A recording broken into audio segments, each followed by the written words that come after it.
Welcome to this show. और आज की जो एडिटोरियल वर्ड्स है, एडिटोरियल वोकेबलरी है द हिंदू के, उसको देखना है। तो ये सेशन जो है एसएससी स्पेशल है, सिलेक्शन ही मायने रखती है। तो आज की जो क्विज है, क्विज ऑफ द डे 2 मई, तो उसको देख लेना है। उसको आपको कमेंट बॉक्स में लिख देना है कि सिनोनिम्स प्रोक्योरमेंट का जो सिनोनिम्स होंगे वो क्या होंगे। 4 ऑप्शन दिए हुए, achievement, accomplishment, equation, all of these. चारों में से क्या सब होंगे? तो 3 4 ऑप्शन दिए हुए हैं। Word used in the Hindu editorial, the Hindu editorial में वर्ड्स जो इस्तेमाल किए गए इनका इस्तेमाल हुआ है। तो आते हैं, और जो ये वर्ड्स इस्तेमाल किए गए आने वाले, तो ये सारा का सारा जो मैंने द एडिटोरियल करवाया है उसमें दिए हुए हैं। तो पहला वर्ड है कॉन्फ्रंट। देखिए इसका थोड़ा सा बैकग्राउंड 1 मिनट में बता देता हूँ।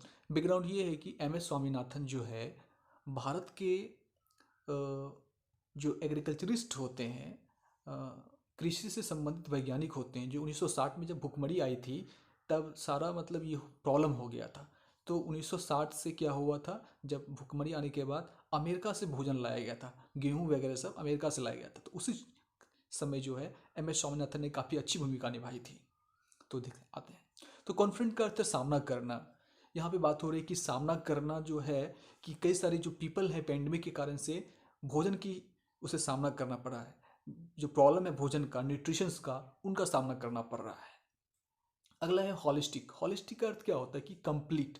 जब हम किसी भी चीज़ के बारे में हॉलिस्टिक अप्रोच रखते हैं, हॉलिस्टिक मेथड रखते हैं, तो हम बात क्या करते हैं, कंप्लीट वे में बात करते हैं, संपूर्ण हॉलिस्टिक अप्रोच। मतलब एक बात नहीं है, एक सिलेक्टिव अप्रोच होता है, एक हॉलिस्टिक अप्रोच होता है। सिलेक्टिव मतलब कुछ ही चीज़ों को सिलेक्ट किया जाता है, हॉलिस्टिक मतलब सभी चीज़ आ जाते हैं। That is complete approach, complete.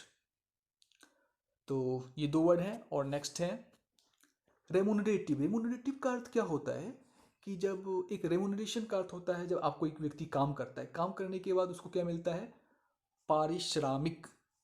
मतलब उसको परिश्रम जो करता है, मेहनत जो करता है, मेहनत के बाद जो मजदूरी मिलती है उसको बोलते हैं रेमुनरेशन। ये 1 वर्ड सब्स्टिट्यूशन में पूछे जाते हैं एसएससी में।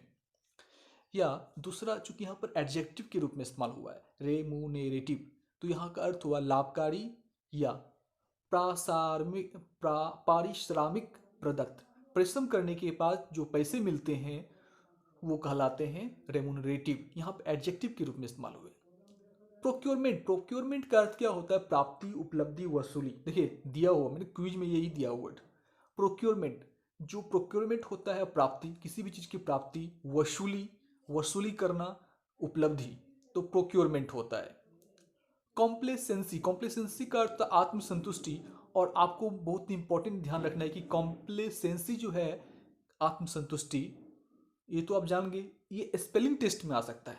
अच्छा से देखिए कि पक्का ये आप गलती कीजिएगा, या मैं भी गलती कर सकता हूँ, कोई भी कर सकता है, अगर इसकी प्रैक्टिस न की जाए, अगर ध्यान ना रखा जाए। तो यहाँ ध्यान देने योग्य बात ये है कि इसकी स्पेलिंग टेस्ट, ये वर्ड्स जो है इंपॉर्टेंट है। ये जो है एसपी हमारा स्पेलिंग टेस्ट जो है, स्पेलिंग टेस्ट के लिए वर्ड जो है बहुत ही इंपॉर्टेंट है। कॉम्प्लेसेंसी, CENCY आ चुका है ये शायद एसएससी में। तो देखिए मेरे एक बैच है CHSL CGL 2021 SSC foundation batch, selection ही मायने रखती है। डेमो प्लस स्ट्रेटजी पहला 1 अप्रैल को, नहीं 1 मई को जो है पहला डेमो और स्ट्रेटजी दिया गया है, आप इसे देख सकते हैं। और सप्ते में शुरुआत में 1 से 2 बार एक वीडियो डाले जाएंगे, और आप ये ज्वाइन कर सकते हैं। ज्वाइन इसमें फ्री है, फ्री ऑफ कॉस्ट, इसमें कुछ है ही नहीं, यूट्यूब में डाला जाता है बस। आपको प्लेलिस्ट में जाने हैं SSC English by BK Singh, और ये कर लेने हैं। तो काफ़ी इंपॉर्टेंट हो सकता है आपके लिए। चलिए आते हैं नेक्स्ट। नेक्स्ट है कि पेरिसेबल। जो चीज़ पेरिसेबल होता है ना, वो चीज़ खत्म हो जाता है। तो पेरिसेबल की बात ही होती है खत्म होने योग्य, मिटने योग्य। यहाँ पर एडजेक्टिव के रूप में इस्तेमाल हुआ है। जैसे वेजिटेबल, हॉर्टिकल्चर में जो भी चीज़ आते हैं, जो फूल आते हैं, पौधे आते हैं, फूल आते हैं, सब्जियां आती हैं, फल आते हैं, तो ये खत्म हो जाएगा, कुछ समय के बाद ये खत्म हो जाएगा, मिट जाएगा। तो उस सेंस में इस्तेमाल किया गया। ये चीज़ जो है पेरिसेबल है, तो इसका जो है मार्केट, और मार्केट से व्यक्ति अच्छी तरह से खरीदे, तो इसकी सेंस में बात किया गया है। डायमेंशन। डायमेंशन का क्या होता है, पहलू। क्या इसका पहलू है, क्या इसका आस्पेक्ट है। आस्पेक्ट का मतलब ही पहलू होता है। आयाम, मतलब क्या क्या इसके आयाम है।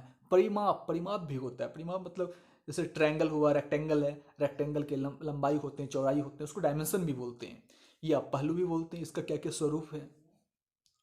कॉन्सिक्वेंट, कॉन्सिक्वेंट का अर्थ होता है परिणाम स्वरूप। यहाँ पे एडजेक्टिव के रूप में इस्तेमाल हुआ है। अगर हमें नाउन के रूप में इस्तेमाल करना पड़ेगा तो कॉन्सिक्वेंस हो जाएगा। अगर एडवर्ब के रूप में इस्तेमाल करना पड़ेगा तो हो जाएगा कंसिक्वेंटली, परिणाम स्वरूप। इसके परिणाम स्वरूप यहाँ पे देख लीजिएगा, ये वर्ड परिणाम स्वरूप है कि नहीं एडजेक्टिव में, तो उतना थोड़ा सा गड़बड़ी हो जाता है हल्का ये करने में। बस आपको कंसेप्ट याद रखना है बस। डिसरप्शन, डिसरप्शन का अर्थ है बाधा।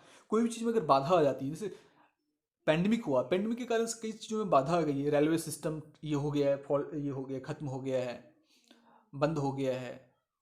कई सारी चीज़ें जो है वो उसमें डिसरप्ट हो गया है, वो बाधा आ चुकी है। प्रोविजंस के दो अर्थ होते हैं, प्रोविजंस का ज़्यादा इस्तेमाल होता है। एक तो होता है खाद्य सामग्री, जो भोजन होते हैं, मिड डे मील के इस रूप में इस्तेमाल हुआ यहाँ पर इस एडिटोरियल में। द हिंदू एडिटोरियल में जो मैं जो अपलोड कर किया हुआ हूँ, उसमें प्रोविजंस का जो इस्तेमाल होता है खाद्य सामग्री भोजन के रूप में। एक प्रोविजंस होते हैं शर्त, प्रावधान, नियम। क्या नियम है, क्या प्रोविजंस है, क्या नियम है, क्या शर्त है, क्या रूल ऑफ लॉ है। तो ये जो है प्रोविजंस होते हैं, शर्त, कंडीशंस, नियम, रूल। एक संभोजन होता है खाने योग्य। कॉग्निटिव एबिलिटी के बारे में क्या होता है, कॉग्निटिव एबिलिटी बार बार चर्चा में आता है। कॉग्निटिव एबिलिटी मतलब बोध होने की क्षमता, बोध करने की क्षमता। आप व्यक्ति, इसमें बात हुआ है जब व्यक्ति एक जब ग्रोइंग पीरियड में होता है बच्चा, तो उसको खाने चाहिए। खाने के लिए कम से कम 1000 दिन जो है, बात हुई है एडिटोरियल में, 1000 दिन उसके न्यूट्रिएंट्स बहुत ही अच्छी होनी चाहिए। अगर वो 1000 दिन तक अच्छा न्यूट्रिएंट्स लेता है तो उसके दिमाग जो है बहुत अच्छे विकसित होते हैं, अच्छा विकास होता है, साथ में शरीर भी विकास होता है, वो तो बात ही की बात ही है। तो दिमाग जो है काफ़ी अच्छा विकास होता है, यानी उसकी कॉग्निटिव एबिलिटी जो है, बोध करने की क्षमता, यानी अंडरस्टैंडिंग पावर जो है, अंडरस्टैंडिंग एबिलिटी जो है वो बेटर होता है। वो किसी भी चीज़ को बेहतर तरीके से समझ सकता है according to the scientific research के अनुसार से।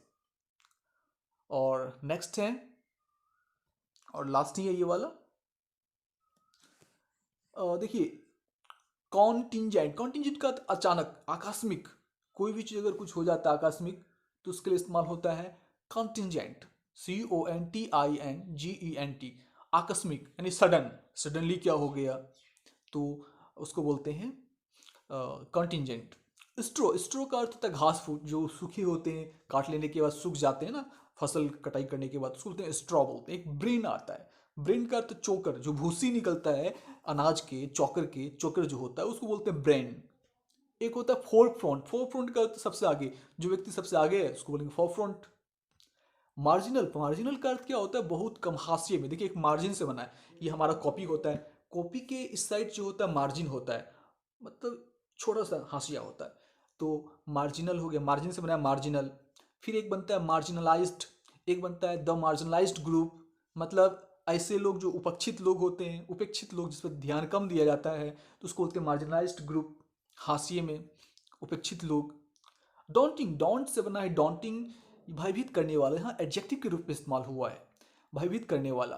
कोई भी चीज़ आपको भयभीत करता है तो वो डॉन्टिंग कहलाता है। या डोंट मतलब धमकी देना, भयभीत करना, ठीक है, किसी को डरा देना, तो डोंट कहलाता है। और लास्ट है फॉल आउट। फॉल आउट का अर्थ क्या होता है, बैड इफेक्ट ऑफ समथिंग, किसी भी चीज़ का जो बैड इफेक्ट होता है वो फॉल आउट कहलाता है। तो जैसे पैंडेमिक है, पैंडेमिक का श्योर बैड इफेक्ट हुआ है ना, हो रहा है, होगा और हो चुका है, तो फॉल आउट है। तो थैंक यू, और मेरे चैनल को सब्सक्राइब कर दीजिए अगर अच्छा लगे, या आपके अगर बेनिफिशियल नहीं है, बेनिफिट आपको नहीं कर रहा है, तो आप क्या कीजिए, अपने दोस्तों को इसको शेयर कर दीजिए, क्योंकि हो सकता है आपकी जो क्षमता अच्छी है, आपने अच्छा तैयारी किया हो, तो ये आपके लिए कोई आप जानते हो, तो अपने दोस्तों को शेयर कर दिए, हो सकता है वो नहीं जानते होंगे। Thank you.